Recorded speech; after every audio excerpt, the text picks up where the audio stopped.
নমস্কার, আরও কিছু স্মৃতি গুছিয়ে একটি ব্লগ আকারে নিয়ে উপস্থিত হয়ে গেছি। পয়লা বৈশাখে আমরা উপস্থিত ছিলাম একটি অনাথ আশ্রমে।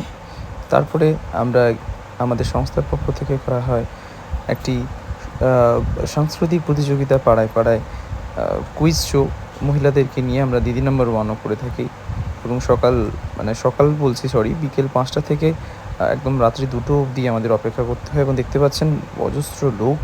তারাও কিন্তু একদম চারিদিকে এত সুন্দর একটি গেমিং শো হচ্ছিল, কেউ কোনো অডিয়েন্স চায়নি, সবাই খুব মজা সহকারে দেখছিল। এদিকে সকালবেলা আমরা ওই আশ্রমে কিন্তু এডুকেশন সেন্টারে কিন্তু ওখানে আমরা দারুণ করে আমাদের বর্ষবরণ অনুষ্ঠান উদযাপন করেছি বাচ্চাদের সাথে।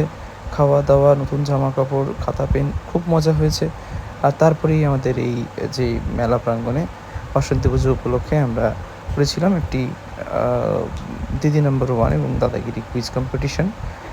এইখানেই আমাদের সকালবেলা অর্থাৎ পরের দিন সকালবেলা যেটা বলতে চাইছিলাম, আমাদের একটি রক্তদান শিবিরও ছিল বর্ষবরণ উপলক্ষে এবং সেই বর্ষবরণ যে উপলক্ষে যে রক্তদান শিবির সেটিও আমরা করেছিলাম।